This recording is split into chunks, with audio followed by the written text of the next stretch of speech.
You went to bed and woke up to 200 Bitcoin. Yeah. And I used my credit card and I bought 100 Bitcoins for $20. The early days of crypto, it was the Wild West. From there was no clawing back from that rabbit hole.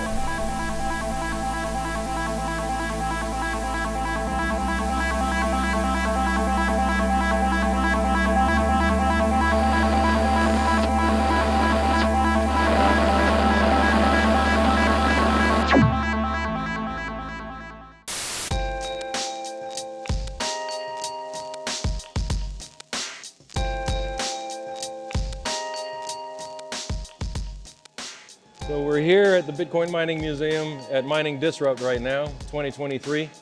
So shout out to Disrupt for bringing the Bitcoin Museum down here.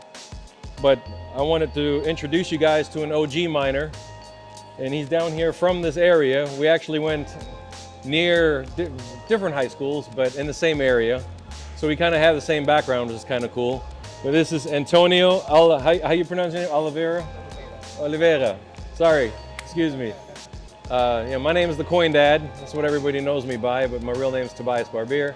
I'm the curator of the Mining Museum, and I wanted to take this opportunity to kind of preserve the history of Bitcoin mining through videos by interviewing OG miners from back in the day, because you cannot go on Google search to just search information about what happened back in the day.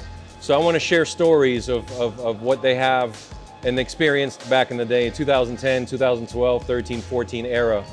So he's actually a very early OG, January 2010, where he was mining, would you say, on a CPU on a laptop? On a Intel E3300 CPU. Yeah. And it was very interesting. I guess you don't know what to expect. It's just you downloaded a Bitcoin node software and you start mining, and the software handles all the. It was connected to the blockchain, but it's part of the blockchain. The very node, one of the first nodes. It would mine that way, and then I did it for a little bit, stopped it because I would turn off my computer at the end of the night to go to sleep. There wasn't the mentality of leaving your computer on. Yeah. You know, like we have nowadays. That early on, just guesstimation, how many people around the world do you think would have been doing what you were doing? Very little. Like 1,000 or less, or 5,000 or less? And I don't no? know. Maybe less than 1,000. I just Okay, I think so, because I asked some other OGs the same question, and some of the guys from 2011 and 12 think it was like 5,000 or less. So if you're January 2010, I would say less than 1,000. So that's very early. I mean, I just didn't know what to expect, right? Yeah.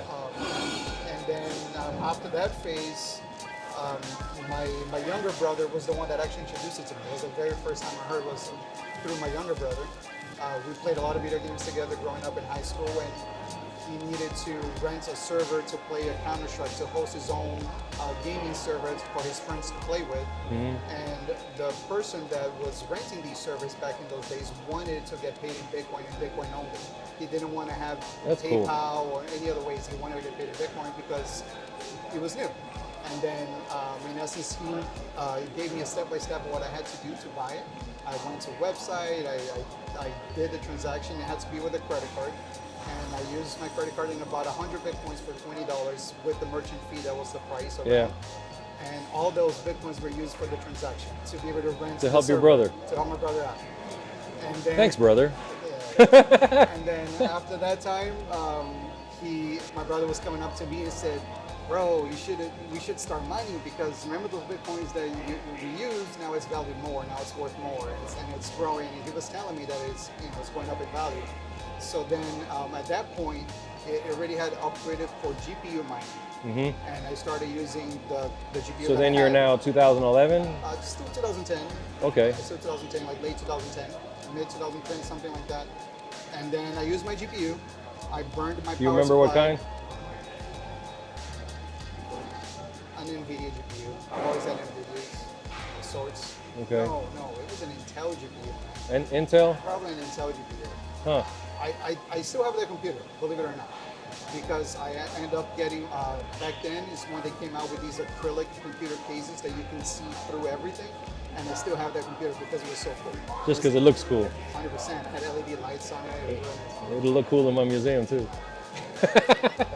That's Genesis mining computer, yeah. So I would try to find an election now.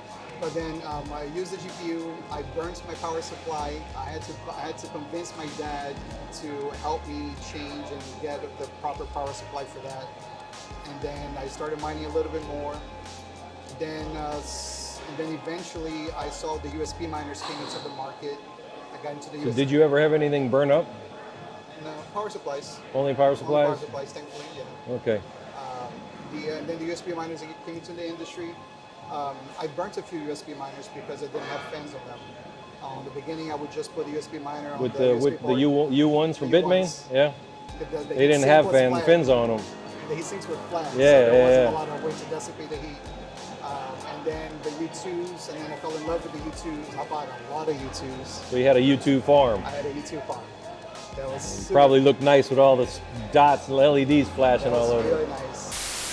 And then I found this 50 USB hub that in essence you use an independent power supply to power the hub itself. And I had to use 2 of them because of the wattage that these were consuming. Yeah. And then I had all 50 at one point of these U2s, M miners, the first versions or the second version of the M miners, with a passive airflow cooling them, tripping the power of the house all the time, but it was fun. How much was one of these hubs like taking total? Remember? I was using at the end a 1,000 watt power supply, like a gold standard Yeah. 1,000 watt power supply. I started using like a 500 or 600 I had, and then I had limitations, blew the power supply, and then eventually I had to get better ones. But then what I also did, and you can see the date, this was done in 2014.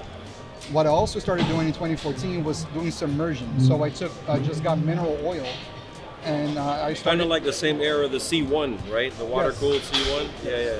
So after we grew from the USBs, the first version of the S1, I was having some heating issues because they only had one fan for the airflow. Yeah. And I was still like this Yeah, part. right This here, it's part. just one fan. This part would be somewhat cool, or this first part would be somewhat cool, but then this part of the heatsink would be very, very hot. Yeah, there was not enough to suck it out. Yeah, it was throwing essence the heat to that area. So then I went and I put 2 LED fans, about the same amount of CFM, and that's and I showed it to Bitmain back then. There used to be Yeah. a guy named Yoshi. Yoshi. Which used to be one of the first Bitmain vendors that were coming to the very first Bitcoin conference that happened in Miami Beach. The very first booth that Bitmain had. That was 2014? That was around that time. Yeah. And there was a gentleman named Yoshi, which used to be their representative. And then I was showing to him like what I did, and then I feel like there was some Upgrades happening I feel based like off you things telling them happen. what you told them. Things happen. I just feel like it just made sense. Do you remember this, by the way? There's a reason why I have 2 S1s, because back then they came out with an overclocking kit where you individually solder heat sinks on, and then you can overclock the S1. I saw forums that said about that, but I never seen it. I never did This it. is your first time.